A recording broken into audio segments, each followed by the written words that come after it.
अंग्रेजों ने फिर वही किया, उनका जो असली चरित्र था। पहले कोठी बनाई, व्यापार शुरू किया, धीरे धीरे पूरे सूरत शहर में उनका व्यापार फैला और सन 1612 में सूरत के नवाब की हत्या कराई। जिस नवाब से जमीन लिया कोठी बनाने के लिए, उसी नवाब की हत्या कराई अंग्रेजों ने। और 1612 में जब नवाब की हत्या करा दी उन्होंने, तो सूरत का पूरा बंदरगाह अंग्रेजों के कब्जे में चला गया। और अंग्रेजों ने जो काम सूरत में किया था 1612 में, वही काम कलकत्ता में किया, वही काम मद्रास में किया, वही काम दिल्ली में किया, वही काम आगरा में किया, वही काम लखनऊ में किया। माने जहां भी अंग्रेज जाते थे अपनी कोठी बनाने के लिए ईस्ट इंडिया कंपनी को लेके, उस हर शहर पर अंग्रेजों का कब्जा होता था और ईस्ट इंडिया कंपनी का झंडा फहराया जाता था। 150 वर्षों के अंदर व्यापार के बहाने अंग्रेजों ने सारे देश को अपने कब्जे में ले लिया। 1750 तक आते आते सारा देश अंग्रेजी ईस्ट इंडिया कंपनी का गुलाम हो गया। किसी को नहीं मालूम था कि जिस ईस्ट इंडिया कंपनी को हम व्यापार के लिए छूट दे रहे हैं, जिन अंग्रेजों को हम व्यापार के लिए जमीन दे रहे हैं, जिन अंग्रेजों को व्यापार के लिए हिंदुस्तान में हम बुला के ला रहे हैं, वही अंग्रेज इस देश के मालिक हो जाएंगे, ऐसा किसी को अंदाजा नहीं था। अगर ये अंदाजा होता तो शायद कभी उनको छूट न मिलती। लेकिन 1750 में ये अंदाजा हुआ, और अंदाजा हुआ एक व्यक्ति को, उसका नाम था सिराजुद्दौला। बंगाल का नवाब था। तो बंगाल का नवाब था सिराजुद्दौला, उसको यह अंदाजा हो गया कि अंग्रेज इस देश में व्यापार करने नहीं आए हैं, इस देश को गुलाम बनाने आए हैं, इस देश को लूटने के लिए आए हैं, क्योंकि इस देश में संपत्ति बहुत है, क्योंकि इस देश में पैसा बहुत है। तो सिराजुद्दौला ने फैसला किया कि अंग्रेजों के खिलाफ कोई बड़ी लड़ाई लड़नी पड़ेगी, और उस बड़ी लड़ाई को लड़ने के लिए सिराजुद्दौला ने युद्ध किया अंग्रेजों के खिलाफ। इतिहास की चौपड़ी में आपने पढ़ा होगा, प्लासी का युद्ध हुआ 1757। लेकिन इस युद्ध की एक खास बात है जो मैं आपको याद दिलाना चाहता हूं, आज के समय में भी वो बहुत महत्वपूर्ण है। 1757 में जब प्लासी का युद्ध हुआ, मैं बचपन में जब विद्यार्थी था, कक्षा 9 में पढ़ता था मैं, तो मैं मेरे इतिहास के अध्यापक से यह पूछता था कि सर मुझे यह बताइए कि प्लासी के युद्ध में अंग्रेजों की तरफ से कितने सिपाही थे लड़ने वाले। तो मेरे अध्यापक कहते थे मुझको नहीं मालूम। तो मैं कहता था क्यों नहीं मालूम? तो कहते थे कि मुझे किसी ने नहीं पढ़ाया, तो मैं तुमको कहां से पढ़ा दूं। तो मैं उनको बराबर एक ही सवाल पूछता था कि सर आप जरा ये बताइए कि बिना सिपाही के कोई युद्ध हो सकता है कि नहीं? तो फिर हमको ये क्यों नहीं पढ़ाया जाता कि युद्ध में कितने सिपाही थे अंग्रेजों के पास। और उसके दूसरी तरफ एक और सवाल मैं अक्सर पूछता था कि अच्छा ये बताइए अंग्रेजों के पास कितने सिपाही थे, ये तो हमको नहीं मालूम। सिराजुद्दौला जो लड़ रहा था हिंदुस्तान की तरफ से, उसके पास कितने सिपाही थे?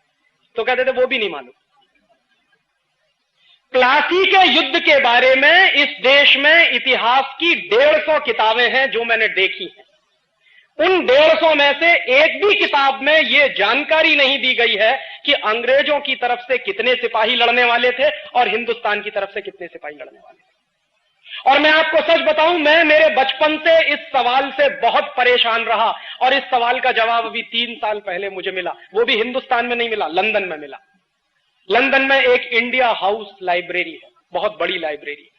उस इंडिया हाउस लाइब्रेरी में हिंदुस्तान के गुलामी के 20,000 से ज्यादा दस्तावेज रखे हुए हैं, जो हमारे देश में नहीं है, वहां रखे।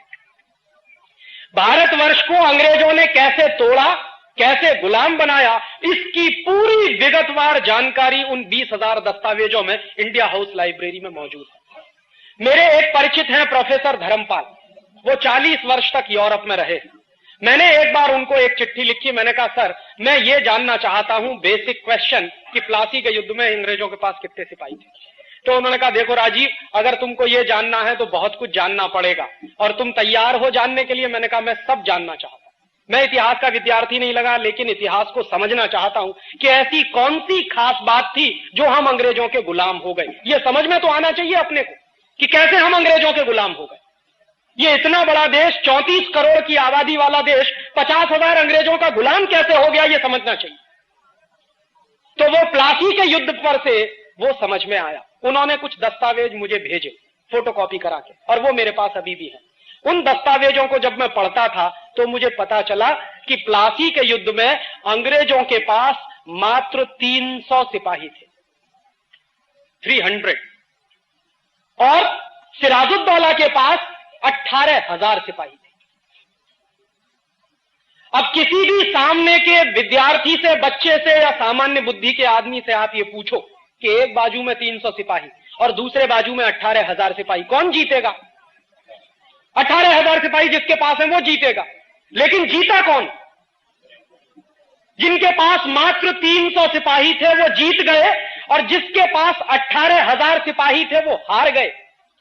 और हिंदुस्तान के, भारतवर्ष के एक एक सिपाही के बारे में अंग्रेजों के पार्लियामेंट में यह कहा जाता था कि भारतवर्ष का एक सिपाही अंग्रेजों के 5 सिपाहियों को मारने के लिए काफी है, इतना ताकतवर। तो इतने ताकतवर 18,000 सिपाही अंग्रेजों के कमजोर 300 सिपाहियों से कैसे हारे, ये बिल्कुल गंभीरता से समझने की जरूरत है। और उन दस्तावेजों को देखने के बाद मुझे पता चला कि हम कैसे हारे। अंग्रेजों की तरफ से जो लड़ने आया था उसका नाम था रॉबर्ट क्लाइव, वो अंग्रेजी सेना का सेनापति था। और भारतवर्ष की तरफ से जो लड़ रहा था सिराजुद्दौला, उसका भी एक सेनापति था, उसका नाम था मीर जाफर। तो हुआ क्या था, रॉबर्ट क्लाइव यह जानता था कि अगर भारतीय सिपाहियों से सामने से हम लड़ेंगे तो हम 300 लोग हैं, मारे जाएंगे, 1 घंटे भी युद्ध नहीं चलेगा। और क्लाइव ने इस बात को कई बार ब्रिटिश पार्लियामेंट को चिट्ठी लिख के कहा था। क्लाइव की 2 चिट्ठियां हैं उन दस्तावेजों में। एक चिट्ठी में क्लाइव ने लिखा कि हम सिर्फ 300 सिपाही हैं और सिराजुद्दौला के पास 18,000 सिपाही हैं, हम युद्ध जीत नहीं सकते हैं। अगर ब्रिटिश पार्लियामेंट, अंग्रेजी पार्लियामेंट ये चाहती है कि हम प्लासी का युद्ध जीतें तो जरूरी है कि हमारे पास और सिपाही भेजे जाए। उस चिट्ठी के जवाब में क्लाइव को ब्रिटिश पार्लियामेंट की एक चिट्ठी मिली थी और वो बहुत मजेदार है, उसको समझना चाहिए। उस चिट्ठी में ब्रिटिश पार्लियामेंट के लोगों ने यह लिखा कि हमारे पास इससे ज्यादा सिपाही है नहीं। क्यों नहीं है? क्योंकि 1757 में जब प्लासी का युद्ध शुरू होने वाला था, उसी समय अंग्रेजी सिपाही फ्रांस में नेपोलियन बोनापार्ट के खिलाफ लड़ाई लड़ रहे थे। और नेपोलियन बोनापार्ट क्या था, अंग्रेजों को मार मार के फ्रांस से भगा रहा था। तो पूरी की पूरी अंग्रेजी ताकत और अंग्रेजी सेना नेपोलियन बोनापार्ट के खिलाफ फ्रांस में लड़ती थी, इसलिए वो ज्यादा सिपाही दे नहीं सकते थे। तो उन्होंने कहा अपने पार्लियामेंट में कि हम इससे ज्यादा सिपाही आपको दे नहीं सकते, जो 300 सिपाही है उन्हीं से आपको प्लासी का युद्ध जीतना है। तो रॉबर्ट क्लाइव ने अपने 2 जासूस लगाए। उसने कहा देखो युद्ध लड़ेंगे तो मारे जाएंगे, अब आप एक काम करो। उसने 2 अपने साथियों को कहा कि आप जाओ और सिराजुद्दौला की आर्मी में पता लगाओ कि कोई ऐसा आदमी है क्या जिसको रिश्वत दे दे, जिसको लालच दे दे, और रिश्वत के लालच में जो अपने देश से गद्दारी करने को तैयार हो जाए, ऐसा आदमी तलाश करो।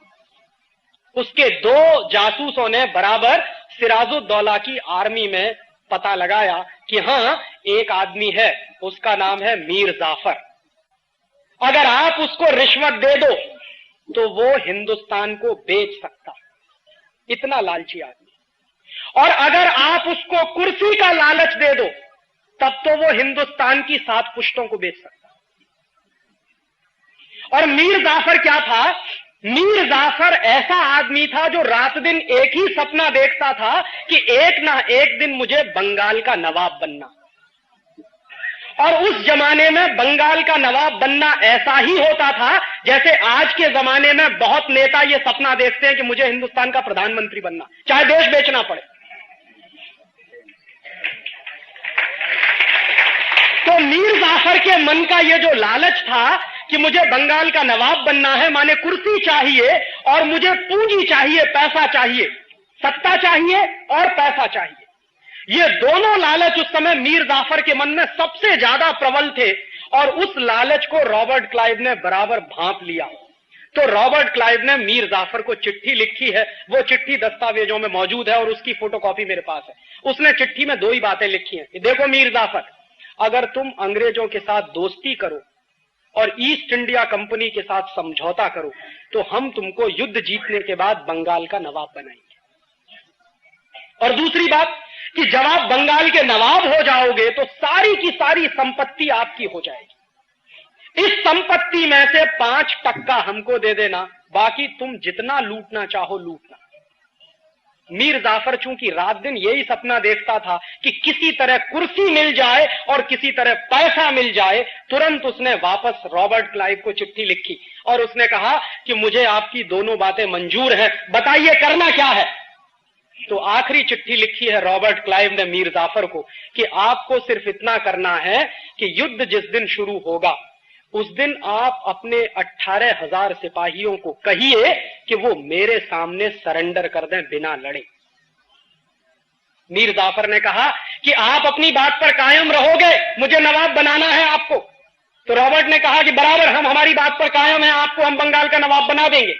बस आप एक ही काम करो कि अपनी आर्मी से कहो, क्योंकि वो सेनापति था आर्मी का, तो आप अपनी आर्मी को आदेश दो कि युद्ध के मैदान में वो मेरे सामने हथियार डाल दें बिना लड़े।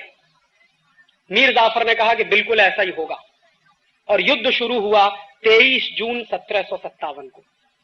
इतिहास की जानकारी के अनुसार 23 जून 1757 को युद्ध शुरू होने के 40 मिनट के अंदर भारतवर्ष के 18,000 सिपाहियों ने मीर जाफर के कहने पर अंग्रेजों के 300 सिपाहियों के सामने सरेंडर कर दिया। रॉबर्ट क्लाइव ने क्या किया? अपने 300 सिपाहियों की मदद से हिंदुस्तान के 18,000 सिपाहियों को बंदी बनाया और कलकत्ता में एक जगह है, उसका नाम है फोर्ट विलियम, आज भी है, कभी आप जाइए उसको देखिए। उस फोर्ट विलियम में 18,000 सिपाहियों को बंदी बनाकर ले गया। 10 दिन तक उसने भारतीय सिपाहियों को भूखा रखा और उसके बाद 11वें दिन सबकी हत्या कराई। और उस हत्या कराने में मीर जाफर रॉबर्ट क्लाइव के साथ शामिल था। उसके बाद रॉबर्ट क्लाइव ने क्या किया? उसने बंगाल के नवाब सिराजुद्दौला की हत्या कराई मुर्शिदाबाद में, क्योंकि उस जमाने में बंगाल की राजधानी मुर्शिदाबाद होती थी, कलकत्ता नहीं थी। सिराजुद्दौला की हत्या कराने में रॉबर्ट क्लाइव और मीर जाफर दोनों शामिल थे और नतीजा क्या हुआ? बंगाल का नवाब सिराजुद्दौला मारा गया। जो ईस्ट इंडिया कंपनी को भगाने का सपना देखता था इस देश में, वो मारा गया, और जो ईस्ट इंडिया कंपनी से दोस्ती करने की बात करता था वो बंगाल का नवाब हो गया, मीर जाफर। इस पूरे इतिहास की दुर्घटना को मैं एक विशेष नजर से देखता हूं। मैं कई बार ऐसा सोचता हूं कि क्या मीर जाफर को मालूम नहीं था कि ईस्ट इंडिया कंपनी से दोस्ती करेंगे तो इस देश की गुलामी आएगी?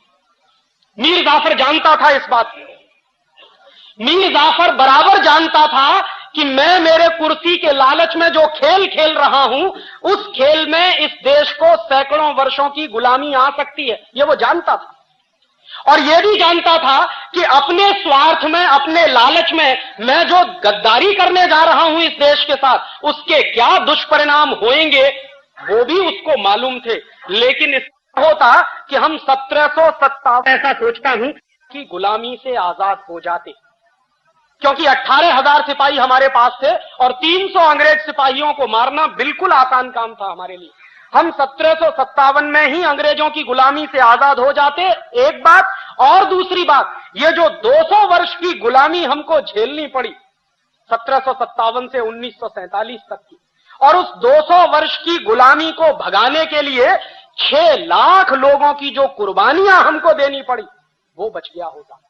भगत सिंह, चंद्रशेखर, ऊधम सिंह, तात्या टोपे, झांसी की रानी लक्ष्मीबाई, सुभाष चंद्र बोस, ऐसे ऐसे नौजवानों की कुर्बानियां दी हैं। ये कोई छोटे मोटे लोग नहीं थे।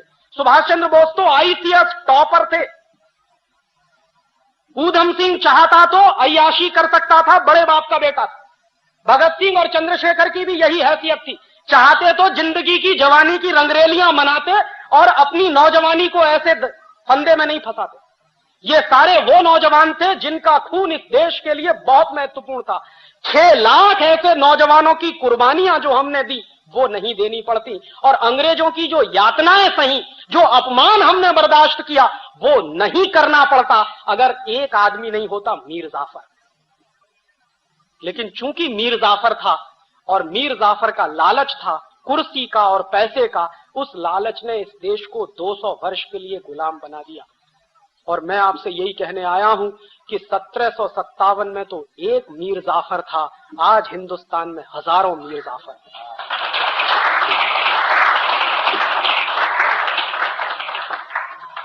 जो देश को वैसे ही गुलाम बनाने में लगे हुए हैं जैसे मीर जाफर ने इस देश को गुलाम बनाया। मीर जाफर ने क्या किया था? विदेशी कंपनी को समझौता किया था बुला के, और विदेशी कंपनी से समझौता करने के चक्कर में उसको कुर्सी मिली थी और पैसा मिला था। आज जानते हैं हिंदुस्तान का जो नेता प्रधानमंत्री बनता है, हिंदुस्तान का जो नेता मुख्यमंत्री बनता है, वो सबसे पहला काम जानते हैं क्या करता है? प्रेस कॉन्फ्रेंस करता है और कहता है विदेशी कंपनी वालों तुम्हारा स्वागत है, आओ यहां पर। और बराबर इस बात को याद रखिए, यह बात 1757 में मीर जाफर ने कही थी ईस्ट इंडिया कंपनी से कि अंग्रेजों तुम्हारा स्वागत है, उसके बदले में तुम इतना ही करना कि मुझे कुर्सी दे देना और पैसा दे देना। आज के नेता भी वही कह रहे हैं, विदेशी कंपनी वालों तुम्हारा स्वागत है। और हमको क्या करना? हमको कुछ नहीं, मुख्यमंत्री बनवा देना, प्रधानमंत्री बनवा देना, 100-200 करोड़ रुपए की रिश्वत दे देना, बोफोर्स के माध्यम से हो या एनरॉन के माध्यम से हो, हम उसी में खुश हो जाएंगे, सारा देश हम आपके हवाले कर देंगे। ये इस समय चल रहा, और इतिहास की वही दुर्घटना दोहराई जा रही है जो 1757 में हो चुकी। और मैं आपसे मेरे दिल का दर्द कह रहा हूं कि एक ईस्ट इंडिया कंपनी 200-250 वर्ष इस देश को गुलाम बना सकती है, लूट सकती है, तो आज तो इन मीर जाफरों ने 4000 विदेशी कंपनियों को बुला लिया। आपको मालूम है इस देश में रोज समझौते होते हैं विदेशी कंपनियों से, और दरवाजा खोलकर विदेशी कंपनियों को ऐसे बुलाया जा रहा है जैसे वही अब इस देश के भाग्य का निर्धारण करेंगे।